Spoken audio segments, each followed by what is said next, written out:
Hello besties, నేను మీ సీతాఫల్ మండి పిల్ల స్వర్ణ. ఈరోజైతే restaurant style paneer butter masala ఎలా చేయాలో చూద్దాము. దానికి కావాల్సిన పదార్థాలు ఒకసారి చూడండి.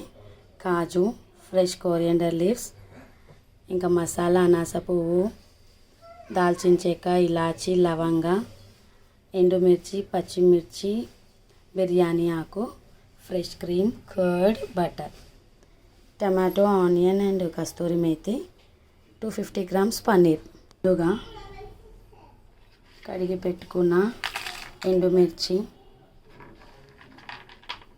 అండ్ కాజు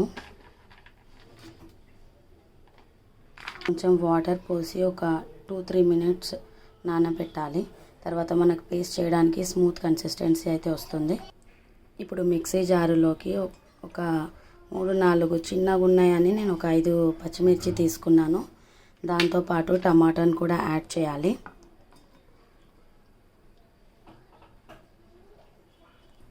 ఇప్పుడు ఇందులోనే 2 నిమిషాలు నానబెట్టి పెట్టుకున్న ఎండుమిర్చి అండ్ కాజుని కూడా యాడ్ చేసి మిక్సీ స్మూత్ కన్సిస్టెన్సీలో ఇప్పుడు మిక్సీలోనైతే వేసేసాను. స్మూత్ కన్సిస్టెన్సీ అయ్యాక తీసేసుకోవాలి. వేరే బౌల్లోకి ట్రాన్స్ఫర్ చేద్దాము. ఇప్పుడు స్మూత్ కన్సిస్టెన్సీ అయితే వచ్చేసింది. వేరే బౌల్లోకి వేసేసుకొని ఎలా తయారు చేయాలో పన్నీర్ బటర్ మసాలా కర్రీ ఇప్పుడు చూసేద్దాం. ఇప్పుడైతే స్టవ్ ఆన్ చేసేసుకొని ప్యాన్ పెట్టేసుకొని దాంట్లో కొద్దిగా బటర్ వేసేసుకొని అది కొంచెం కరిగాక ఇప్పుడు బటర్ అయితే వేడి అయింది. బటర్ అయితే వేడి అయ్యాక ఆయిల్ వేడి అయ్యాక కొద్దిగా పసుపు,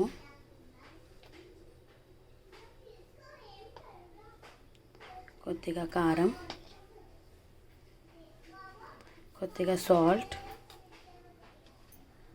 అండ్ కొద్దిగా గరం మసాలా, కొద్దిగా కస్తూరి మేతి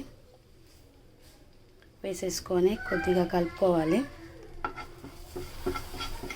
ఇందులోనే మనం ముందుగా కట్ చేసి పెట్టేసుకున్న పన్నీర్ని కూడా వేసేయాలి. కొద్దిగా 2 నిమిషాల పాటు కొద్దిగా ఇట్లా ఫ్రై చేసేసుకోవాలి. ఎక్కువసేపు ఫ్రై చేసేస్తే అది విరిగిపోతాయి. మనం కర్రీలో వేసేటప్పుడు లైట్గా కొద్దిగా రోస్ట్ చేసేసుకుంటే ఈ మసాలా అంతా పన్నీర్కి పట్టుకొని చాలా తినేటప్పుడు పన్నీర్ కూడా రుచిగా అనిపిస్తుంది. కొద్దిగా ఫ్రై అయ్యాకనైతే ప్లేట్లోకి తీసేసాను. ఇప్పుడు అదే ప్యాన్లో ఇంకాస్త బటర్ వేసుకోవాలి. బటర్ ఇష్టం లేని వాళ్ళు స్కిప్ కూడా చేయొచ్చు, ఆయిల్ కూడా వాడుకోవచ్చు. బటర్ యాడ్ చేశాక ఒక 2 టేబుల్ స్పూన్స్ అయితే ఆయిల్ని వేసాను. ఆయిల్ కొంచెం హీట్ అయ్యాక ఇవి మనం ముందుగా తీసి పెట్టుకున్న దాల్చిన చెక్క, అనాస పువ్వు, ఇలాచి, లవంగ, బిర్యానీ ఆకును కూడా వేసేసుకొని కాస్త ఫ్రై అవ్వనివ్వాలి.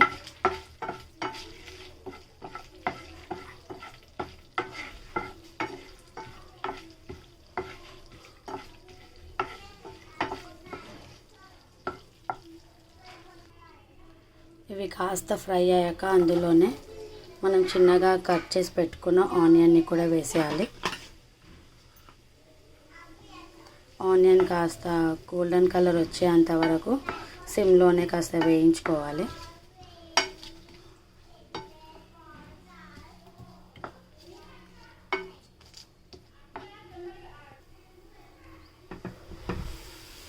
ఆనియన్ అయితే కొంచెం గోల్డెన్ కలర్లోకి వచ్చేసింది, బాగా కుక్ అయిపోయింది.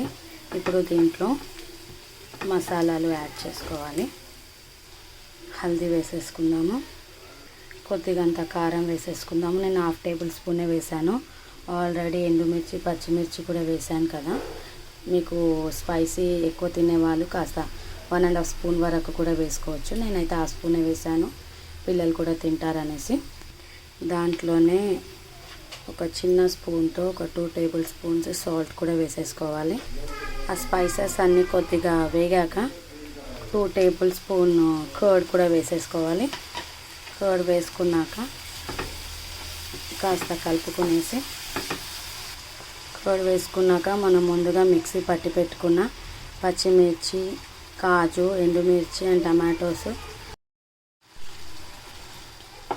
మనం దీంట్లోనే ముందుగా పట్టి పెట్టేసుకున్నాం కదా కాజు ఎండుమిర్చి పచ్చిమిర్చి టమాటోస్ ఆ పేస్ట్ కూడా ఇందులోనే యాడ్ చేసి బాగా కాస్త అదంతా బాగా రోస్ట్ అవ్వనివ్వాలి. కొంచెం ఆయిల్ అంతా పైకి తేలేంత వరకు దీన్ని కాస్త సిమ్లో పెట్టి మూత పెట్టేసేయాలి. హలో ఫ్రెండ్స్, నేను పన్నీర్ బటర్ మసాలా కర్రీ చేస్తుంటే కరెంట్ కూడా పోయింది. కష్టపడి ఛార్జింగ్ లైట్తో మరి నేను మీకు చూపిస్తున్నాను. ఇప్పుడైతే ఆయిల్ తేలింది కదా, దాంట్లోనే మనం పన్నీర్ని వేసేసుకోవాలి. ఫ్రై చేసి పెట్టుకున్నాం కదా ఇందాక, ఆ పన్నీర్ని మొత్తం దాంట్లోకి యాడ్ చేసాం. ఇప్పుడైతే పన్నీర్ని ఎక్కువగా కుక్ చేయాల్సిన అవసరం లేదు, ఎందుకంటే ఆల్రెడీ మనం రోస్ట్ చేసి పెట్టుకున్నాం కదా పన్నీర్ని.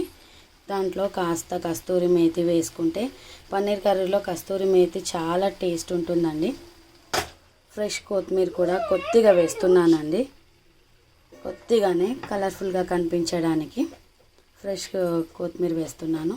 ఇప్పుడు మన పన్నీర్ కర్రీ అయితే లాస్ట్కి వచ్చేసింది.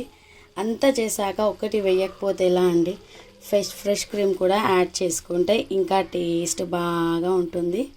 పన్నీర్లో కాస్త ఫ్రెష్ క్రీమ్ కూడా వేసేసుకొని ఒక 1 మినిట్ తర్వాత స్టవ్ ఆఫ్ చేసేసుకొని సర్వ్ చేసుకొని తినడమే. మన పన్నీర్ కర్రీ అయితే రెడీ అయిపోయింది. టేస్ట్ చేసేద్దాం ఇప్పుడు. ఎలా ఉంది? తిన్నావు కదా, చెప్పు, టేస్ట్ చెప్పు ఎలా ఉంది? Super nice taste.